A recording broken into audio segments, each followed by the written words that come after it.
देखिए, ऐसा है कि शर्तें मानी नहीं गई, किसने नहीं मानी और क्या शर्तें थीं और शर्तों के अंदर कितना औचित्य था, कितनी मुनासिब शर्तें थीं, ये सारी बातें जो है वो जब तक देख न ली जाएँ, उस वक़्त तक जो है वो सही फ़ैसला नहीं किया जा सकता। देखिए, ईरान अगर इस बात के ऊपर इसरार कर रहा है कि लबनान भी इसके अंदर शामिल होना चाहिए, इसमें फ़िलिस्तीन भी शामिल होना चाहिए, तो ये बात ईरान की बिल्कुल मुनासिब है। वो इसलिए कि ईरान का इज़राइल के साथ कोई बॉर्डर डिस्प्यूट नहीं है। ईरान की जो इज़राइल के साथ चल रही है और एक अरसे से मुखालिफत चल रही है, वो माना फ़िलिस्तीन और लबनान ही को लेके चल रही है। जिस तरह से जब चाहता है वो उनके ऊपर बमबारी कर देता है, तो इस मुद्दे से ईरान पीछे नहीं हट सकता। या ये कि और दूसरे जो मुद्दे खलीज के हैं, तो खलीज तो पहले खुला हुआ था, हरमुज़ पहले खुला हुआ था।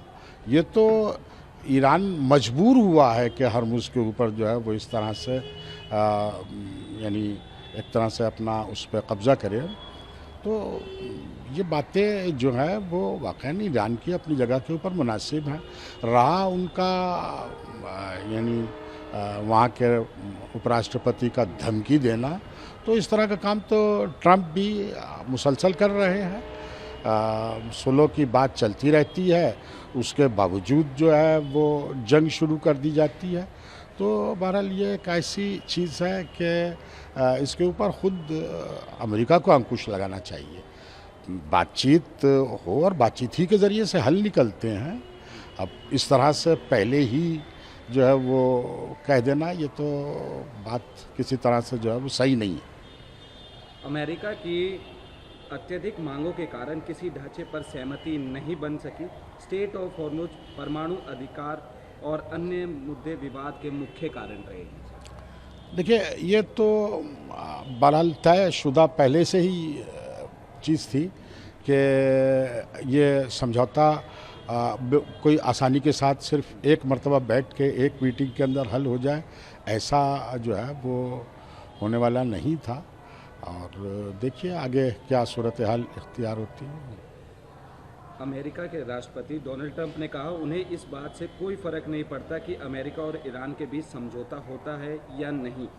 उन्होंने दावा किया कि अमेरिका पहले से ही संघर्ष में जीत हासिल कर चुका है। देखिए, ये इन बातों का तो कोई जवाब ही नहीं है। वो इस तरह की बातें शुरू से करते चले आ रहे हैं, सभ्यता को मिटा देंगे और ये कर देंगे और इस तरह की बातें कर देंगे और क़यामत का मंज़र आ जाएगा सामने। तो इन बातों को न कोई संजीदा आदमी कोई अहमियत दे रहा है और ना ही अहमियत देनी चाहिए। वो हमेशा से झूठ बोलते रहे हैं, हमेशा से इस तरह की बातें करते रहे हैं और उन्हीं के इसी अहमकाना रवैये के बिना के ऊपर सूरत हाल जो है वो इतनी ख़राब भी हुई है।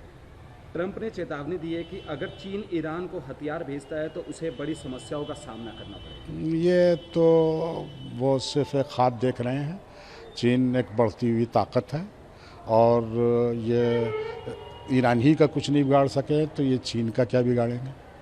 सर, लास्ट वन इज, ईरान के साथ युद्ध शुरू होने के बाद पहली बार 2 अमेरिकी युद्धपोत यहाँ से गुजरे। ट्रंप ने कहा कि अमेरिका इस रणनीतिक मार्ग को साफ करने की प्रक्रिया शुरू कर चुका है। ना नहीं, ये देख लीजिएगा, ये सिर्फ धोखा है और वो युद्धपोत जो आगे बढ़े थे वो पीछे हट भी चुके हैं। ये नई खबर है, ताज़ा खबर है।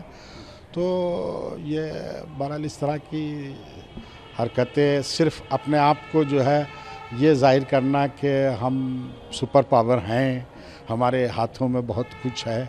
हालांकि अब इनके हाथों में कुछ नहीं रह गया।